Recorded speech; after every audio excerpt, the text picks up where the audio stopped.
మధురాసుధామృతము ఈ గేయ భారతము ఆహా మధురాసుధామృతము. వ్యాసుని జననము. పశువనురాజొకడుండెను పూర్వము ధర్మమూర్తి అయి పాలన చేయుచు నూతన వధువుతో హాయిగా నుండెను. ఒకనాడాతడు వేటకు వెళ్ళి అడవి లోపలను సంచరించుచు గిరిక అందమును తలచుచుండగా ఆతని వీర్యము స్ఖలనమయ్యను. ఇది అమోఘము వృథకారాదని అనుకుని దానిని ఆకుదొన్నెలో పెంపుడుడేగతో రాణికి పంపెను. ఆకాశములో రివ్వు రివ్వున డేగపోవగా మరి ఒకడేగా మాంసఖండమని కలబడిపోయెను. అందలి వీర్యము జారి అప్పుడు నదీ జలములో పడి పడగని చేప ఒక్కటి గ్రక్కున మింగెను. శాపవశమున చేపగనుండిన అద్రికయనడి అప్సరతాను వీర్యము మృంగి గర్భము ధరించి నవమాసములు నిండిన మీనము జాలరి వలలో చిక్కుకొనియను. చేపను జాలరి కోసి చూడగా ఆపలిద్దరూ కానుపించిరి. చప్పున అతడు ఆపసి కూనల రమనాయకుడగు దాసరాజునకు కానుక ఇచ్చి ఆనందించెను.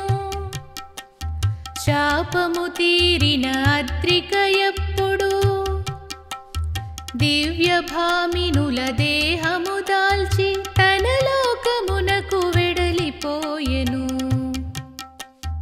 ఆహా మధురాసుధామృతము ఈ గేయ భారతము ఆహా మధురాసుధామృతము. దాసరాజు కడ పెరిగిన పాప సత్యవతియను పేరును దాల్చి పెరిగి పెద్దదై యౌవనమందెను. శరీరమంతయు చేపవాసనతో మత్స్యగంధియను నామము పొంది యమునా నదిలో నావ నడుపుచు తండ్రికి తోడుగా నుండసాగినది. పరాశరుండను ముని ఒకనాడు తీర్థయాత్రలో చరించుచుండి యమునా నదిపై నావను ఎక్కెను. దివ్య మనోహర సౌందర్యముతో మెరసిపోయడి మత్స్యగంధిని కన్నుల చూచిన భవ్యమునీంద్రుడు ముందు జరిగెడి దైవ ప్రణాళిక. కన్నుల ముందర కనపడినంతట దైవ కార్యమని తానూహించి ఆహా మధురాసుధామృతము ఈ గేయ భారతము ఆహా మధురాసుధామృతము. అల్లనల్లన చేరి కన్యకను మాటలలోనికి దించెను మెల్లగా. ఔని భావమును గ్రహించి కన్యక లజ్జా భయముల గడగడ వణకెను. తమరీ విధముగా చూచుట తగున నాదగు కులము నాయీ వాసన ఏయము కాదా మహామునీంద్ర కన్యనైన నా పరువే మగును. నదీ మధ్యమిది పట్ట పగలిది నన్ను క్షమించి అటు చూడకుడని సత్యవతీటు విన్నవించగా చూడు కన్యక భయపడవలదు. జాలరి పిల్లవు కానే కావుగా వసుభూపతికి తనయవు నీవు. ఇక మీదట నీ దేహ సుగంధము యోజన దూరము వెదజల్లునులే. ఆహా మధురాసుధామృతము ఈ గేయ భారతము ఆహా మధురాసుధామృతము. కన్యత్వమునకు భంగమురాదు ఇక నీ చరితము దివ్యగాథయే శాశ్వత కాలము నిలిచిపోవును. అనినది అందున ద్వీపమొక్కటి తపశ్శక్తితో కల్పించెను ముని. పట్టపగలు కను చీకటి విరిసెను చల్లని వాయువు చక్కగా వీచగా వాతావరణం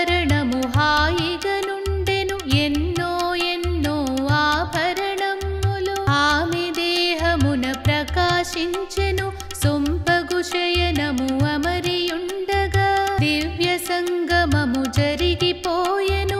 సద్యోగర్భము ధరించి కన్యక యమునా కృష్ణా ద్వీపమందునే ప్రసవించెను ఒక దివ్య శిశువును. పుట్టిన వెంటనే పెరిగి పెద్దయై నిలబడి తల్లికి నమస్కరించెను. నారాయణుని అంశెను గైకొని వేదవాంగ్మయము ఉద్ధరింపగా అవతరించెగా మహాతపస్వి కృష్ణద్వైపాయనుడను పేరున వ్యాస మహర్షిగా ప్రసిద్ధి పొందెను. దీర్ఘ శరీరము జటాజూటమును దండకమండల కృష్ణాజినమును ధరించిన ఆ మహాతేజుడు మాతృదేవతకు నమస్కరించెను. వినయముతో ఇటు మనవి చేసెను, నీ కడుపున పుట్టి ధన్యుడనైతిని. దేవకార్యము నిర్వహింపగా ఆశ్రమమునకు పోవుచుంటిని. నీ మనమందున తలచిన క్షణమున వచ్చి నిలిచెదను నేనీ ముందర. తల్లి నాకిక సెలవాయనుచు వ్యాసమునీంద్రుడు అదృశ్యుడయ్యెను. ఆహా మధురా సుధామృతము ఈ గేయ భారతము. ఆహా మధురా సుధామృతము. భారత కథా ప్రారంభము.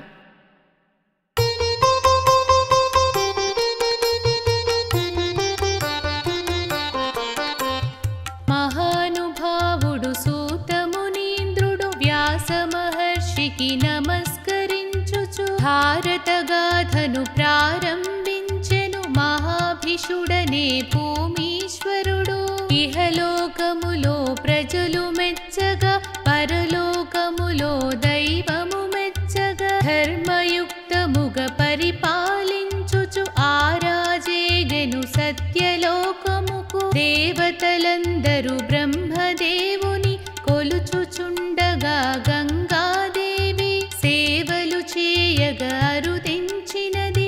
రివ్వున వీచిన గాలి తెరలకు వలువ కొద్దిగా తొలగెను గంగకు. అప్పుడందరూ శిరసులొంచుకొన మహాభిషుండే కుతూహలుండై చూచుటన్నది గంగ గ్రహించే.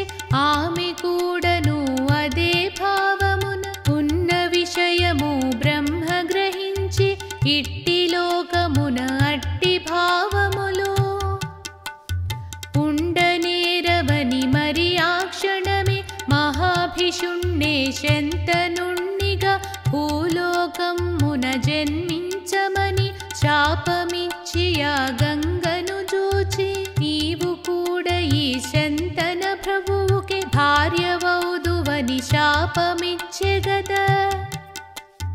బ్రహ్మశాపముకు గురి అయి గంగ గడగడ వణకుచు శాప విమోచన యవ్విధియనుచును అడిగిన విధముకు వాణినాథుడును శాంత చిత్తుడై, నువ్వు నీ పతికి అప్రియమేదో నువ్వు కలిగించిన ఆ క్షణమందే శాప విమోచన మగునని చెప్పెను. ఏమిటిది అని ఇట్లు జరిగెనని శాపభీతి అయి భువికి చేరిన గంగకప్పుడు శ్చాశ్చర్యము కలిగించెడి ఒక సంఘటనిదియే.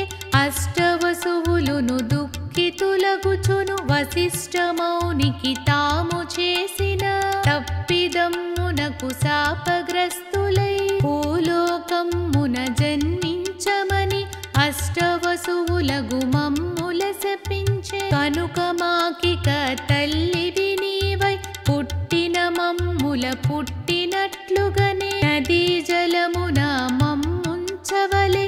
ఏ ఏ శాపములే ఏ వరములో బ్రహ్మకు మాత్రమే తెలిసుండవలే. గంగ గ్రహించుకు ఒకంత నవ్వుకు అట్లెనే బోవుచు వాగియుకించుక ఆ ఏడుగురకు పైన ఒక్కరిగా మీకందరికీ మాతృమూర్తిగా అప్పటి నా పతి అయిన వారిని అపుత్రకునిగా నుంచుట న్యాయమా. అందుల కొరకై ఒక్కరినై పరక్రమ తేజోమూర్తిగా బహుకాలము జీవించేట్లుగా అడిగి గంగయే సంతసించినది. ఆ తరువాతను గంగాదేవిని చెంతన భూపతి చూచిన వాడై మోహితుడై అడుగేయుచును. తప్పేమోయని వెనుకడుగేయగ అలనాడెప్పుడో తండ్రి ప్రతీపుడు చెప్పిన విషయము జ్ఞప్తికి రాగా సంతసమ్ముతో చేరి గంగను మాటలాడుచును. మనసులోనున్న వివాహమాడెడి విషయము చెప్పెను. ప్రభువు చెప్పిన విషయము విన్న గంగ కూడను ఇట్లని పలికే, మీకు పత్నినయే భాగ్యమందుట మహావరం అని తలంచుచుంటిని. ఆపై మీరు చూపెడి ప్రేమతో రాజా నాకొక మాట నీయవలె. ఆటిచ్చినచో నాకే మాత్రము సంశయమన్నది లేకుండగనే ఈ క్షణమందునే వివాహమాడెద. శంతనుడంతట యోచించుకునే ఇచ్చెదనను మాట నడిగెను. నేనే పని నేనెప్పుడు చేసిన తప్పని మీరు అడ్డుకొన్నచో నేనా క్షణమే వదలిపోయేదను. అందుకు మీరు ఒప్పుకున్నచో ఇక ఈ క్షణమే నేమీ రాణిని. శంతనుడాపై ఇంకేమియును ఆలోచించెడి ఏ ఒక క్షణము వెచ్చించేందుకు ఇష్టపడకయే ఆమె సౌందర్య మోహావేశుడై వివాహమాడి భోగ భాగ్యముల భార్యానురక్తితో వసంతములే ఇట్టే గడువగ కళ్ళు తెరిచెడి పరిస్థితొక్కటి నిలిచెనక్కడ. వత్సరానికొక బిడ్డడు పుట్టగ తెలియదుగాని కన్న తల్లియే పుట్టిన శిశువును గుండెల కత్తుకు వెళ్ళి గంగలో పడవేసొచ్చడి. తీరు చూసినే ఏమనుకుండగా ఇప్పటి వరకు నేనెట్లుంటినో నాకే తెలియని ఏదో స్థితి అని నేనడిగుంటే మాట ప్రకారము ఆమె వెడలుననే మోహభీతి అయి మరీ క్షణమిక నేనాగలేక అడుగుచుంటిని ఆ ఏడ్గురిని. ఏల తల్లివై నీట ముంచితివి, ఇక ఈ శిశువుని అట్లు ముంచుటకు నేనొప్పనని పలికిన క్షణమునే గంగా శాంతము సంతన ప్రభువుకి అష్టవసువుల విషయమంతటిని చెప్పి భూపతికి మాట ప్రకారము ఆ బిడ్డడితో గంగ వెడలెగదా. ఆహా మధురా సుధామృతము ఈ గేయ భారతము. ఆహా మధురా సుధామృతము. ఏండ్లు గడిచిన కొంతకాలముకు శంతనుడొక పరిగంగ తీరమును తాయం సంధ్యా సమయమందున విహరించెడి. ఆ రాజు కప్పుడు ప్రవాహమేమో చిక్కి జరిగెన అనునట్లుగా తన కళ్ళ కగపడ. అట్లే చూచుచూ ముందుకు సాగగ అంత దూరమున తీరమందున పాలుడొక్కడును నిలబడి శరములు వదలుచుండుటను చూచి శంతనుడు కుతూహలముతో వెళ్ళి చూడగా ఠీవీ దర్పము ముఖవర్చస్సు బాణములొదిలే లాఘవమ్మును చూచాశ్చర్యుడై నిలిచియుండగా ఒక శ్రీకంఠము వినపడినంతని శంతనుడంతట తిరిగటు చూడగా గంగయ్య నిలచి అప్పుడిట్లనే ఆతడెవరనే యోచననెందుకు నీకు పుత్రుడు దేవవ్రతుడని పిలువబడుచును పెరిగినవాడు మీ వంశమునకు పేరు ప్రతిష్టలు పెంపొందించెడి పుత్రుడీ తడగు. అట్లని పలికి గంగ వెడలెను. గంగటు వెడలగ శంతనుడప్పుడు పుత్రుని తోడను నగరము చేరి దేవవ్రతుణ్ణి యువరాజునిగా చేసి ఎంతగనో ఆనందించెను.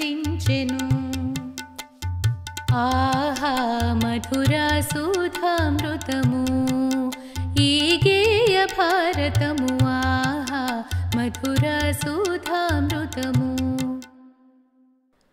సత్యవతి శంతనుల వివాహము.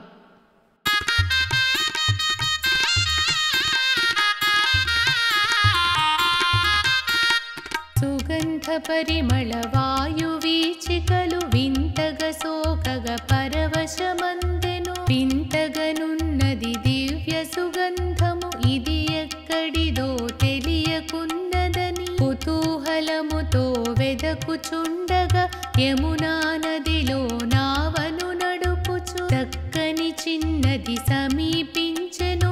మేలిమి బంగరు మేని కాంతితో అమాయకత్వము రూపు ధరించిన కన్నెను జూచిన శంతనుడట్లే రెప్పవేయకను నిలబడిపోయెను. నావ వడ్డునకు చేరిన వెంటనే శంతనుడామెను చేరి ఇట్లనే, ఎవ్వరి తనయవు నీ పేరేమిటి? నావను నడుపుట పురుషుల కార్యము. ఏడు మల్లియల ఎత్తున తూగెడి కుసుమ సుందరికి ఇంత కష్టమా? అనగ కన్యక రాజునకిట్లనే, దాసరాజునకు తనయను నేను, పేరు సత్యవతి యమునా నదిపై యాత్రలు చేసెడి జనులందరినీ. నది దాటించుట నా అలవాటు, అంగన అందము నచ్చిన రాజుకు వివాహమాడగ కోరిక కలిగెను. దాసరాజునే కలిసి శంతనుడు తన వాంఛితమును వెల్లడించెను.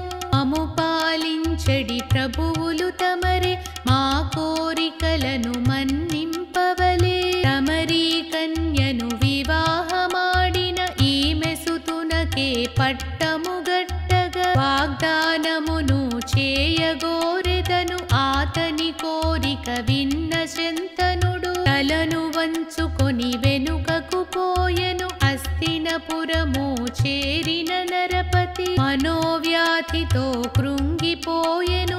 గాంగేయుడు తన తండ్రి వేదన తెలిసి వెంటనే దాసరాజుతో విషయము చక్కగా సంప్రదించెను. తండ్రి కోరికను తీర్చలేనిచో తనయుని జన్మము ధన్యత చెందదు. నీవు కోరినది సమ్మతించి తిని ప్రజల ముందటను ప్రతిజ్ఞ చేసెద. పావన గంగా తనయుడ నేను ఆడిన మాటను తప్పనుగాక.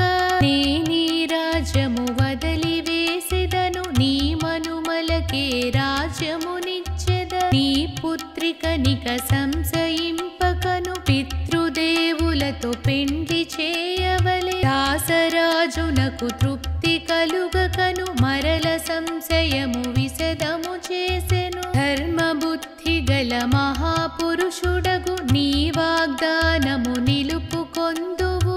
నీకు జనించిన తనయులకంతటి మంచి బుద్ధి మరి ఉండకపోయిన రాముని మనమలు ఏమైపోవలె? అతని మాటలను విన్న సభ్యులును నిశ్చేష్టులుగా నిలబడిపోయిరి. గాంగేయుండి మాటలు వినగనే భీషణముగా ప్రతిజ్ఞ చేసెను. నాకు వివాహము జరిగిన చోకద నా తనయులు మీ కడ్డము వచ్చుట. ఓ ప్రజలారా దేవతలారా, పంచభూతములు భాస్కర చంద్రుల సాక్షిగా నేనిటు ప్రతిజ్ఞ చేసెద. రాజ్యమునంతను త్యాగము చేసి ఆ జన్మాంతము బ్రహ్మచారినై సింహాసనమును సేవించెదను. అతని ప్రతిజ్ఞను విన్న దేవతలు పుష్పవర్షమును కురిపించిరియట. భీషణముగా ప్రతిజ్ఞ చేసిన గంగాసుతునకు అప్పటి నుండి భీష్మనామమే ప్రసిద్ధమయ్యెను. తద్గుణవంతుడు మహావీరుడును ధర్మమర్మముల నెరిగిన వాడగు గాంగేయుడు తన తండ్రి కోరికను తీర్చుట కొరకై రాజ్యమునంతను పరిత్యజించుచు బ్రహ్మచారిగా రాజ్యరక్షణను స్వీకరించెను. భీష్ముని ప్రతిజ్ఞ విన్న శంతనుడు శోకమోదముల మిశ్రభావముల గంగా తనయుని కౌగిలించుకొనె. తనకై ఇంతటి త్యాగము చేసిన తనయునికిట్లని వరములనిచ్చెను. జాహ్నవి ఎంతటి పవిత్రమూర్తివి, చిరంజీవి వై జీవింతువులే. ఇచ్చా మరణము వరముగనిచ్చితి అనుచు పుత్రునకు దీవెనలిచ్చెను. యోజన గంధిని వివాహమాడిన శంతన భూపతి సుఖముగనుండెను. తండ్రి పరిణయము జరిపిన భీష్ముడు బ్రహ్మచారిగా నుండిపోయెను. కాలము గడువగ కాంత సత్యవతి చిత్రాంగదుడును విచిత్ర వీర్యుడు తనయులిద్దరిని ప్రసవించినది. శంతనుడిరువురు తనయుల తోడను ఆడుచు పాడుచు ఆనందించెను. కాలక్రమమున కాలము తీరిన శంతన భూపతి స్వర్గము చేరెను. చిత్రాంగదుని మరణము.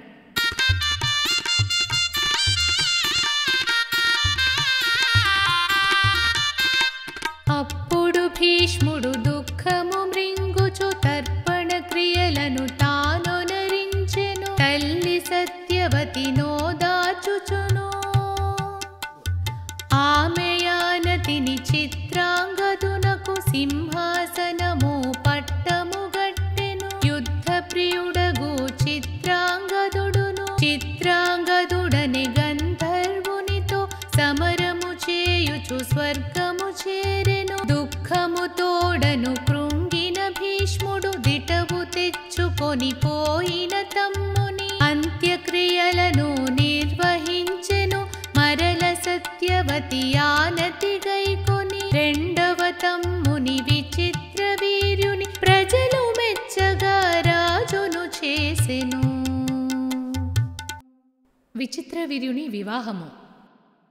చిన్న తమ్మునికి పెండ్లి చేయగా తగిన కన్యకై వెదకెను భీష్ముడు. అదే సమయమున కాశీ భూపతి ముగ్గురు తనయల స్వయంవరమని ఆహ్వానించెను. రాజులందరినీ ఈ విషయమును తల్లికి తెలిపి ఆమె ఆనతిని గైకొని భీష్ముడు రథారూఢుడై సింహము వలెనే కాశీ రాజ్యము చేరే శీఘ్రముగా. అందచందముల సద్గుణముల సాటిలేని ఆ రాజకుమార్తెలు విచిత్ర వీర్యున కీడు జోడుయని నిర్ణయించుకుని గాంగేయుండును. మేరుధీరుడై సభా మధ్యమున నిలబడి ఇట్లని ఉద్ఘోషించెను. నా సోదరుడగు విచిత్ర వీర్యుని భార్యల చేయుటకీ కన్యలను మీ ఎదురుగనే తీసుకుపోయెద. వివాహ పద్ధతులష్ట విధమ్ములు గాంధర్వమ్మును రాక్షసమ్మును క్షత్రియోచితములైన పద్ధతులు రాక్షస పద్ధతిననుసరించి ముగ్గురు కన్యల గ్రహించుచుంటిని. కాదని ఎవ్వరు ముందుకు వచ్చిన నాతో తలబడి జయింపవచ్చును అనుచును భీష్ముడు గర్జించగనే. రాజవరేణ్యులు అందరొక్కటై భీష్ముని మీదను విరుచుకుపడిరి. ప్రళయమేఘములు కలిసినట్లుగా పోరున కురిసే వానధారలకు రాజులందరును పారిపోయిరి. అయినా సాల్వుడు ఒక్కడు నిలబడి ఆహా మధురా సుధామృతము ఈ గేయ భారతము. ఆహా మధురా సుధామృతము. ఎంతో గొప్పగా యుద్ధము చేసి చివరికి ఓడెను భీష్ముని చేతను. గెలిచిన భీష్ముడు సగౌరవముగా ముగ్గురు కన్యల తన రథముపై ఎక్కించుకొని హస్తిన చేరెను. ముగ్గురు కన్యల చూచి సత్యవతి సంతోషముతో ఆహ్వానించె.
చూచు క్షయయను వ్యాధికి లోనైపోయెను భిషగ్వరేణ్యుల వైద్యములన్నీయు విఫలము కాగా విచిత్ర వీర్యుడు స్వర్గలోకమున చేరిపోయెను రాణి సత్యవతి గాంగేయుండును దుఃఖము తోడను కృంగిపోయెను భీష్ముడు దుఃఖము దిగమింగుకొని తల్లి సత్యవతి నూరడించుచు స్వర్గముకేగిన విచిత్ర వీర్యుని ప్రేత కర్మలను పూర్తి చేసెను.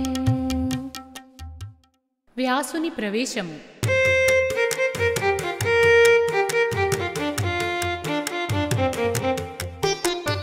ఏమియు చేయుటో తోచక భీష్ముడు నిస్సత్తువుతో కృంగిపోయెను తల్లి సత్యవతి విషాదమ్ముగా గాంగేయునితో ఇట్లు పలికెను ధర్మములన్నీయు తెలిసిన వాడవు నీవిట్లుండుట న్యాయము కాదు నా బిడ్డలే దక్కకపోయిరి ఇక రాజ్యమునకు వారసులెవ్వరు పితృకార్యములు చేయునదెవ్వరు చంద్రవంశమిటు నిర్వంశముగా అంతమగుటయు భావ్యము కాదు నా మాటలు విని వంశకర్తవై పెండ్లి చేసుకుని బిడ్డలనెత్తుము అనగా భీష్ముడు చెవులు మూసుకొని తల్లికి మ్రొక్కుచు విన్నవించెను తల్లి నీవిటు పలుకుట తగున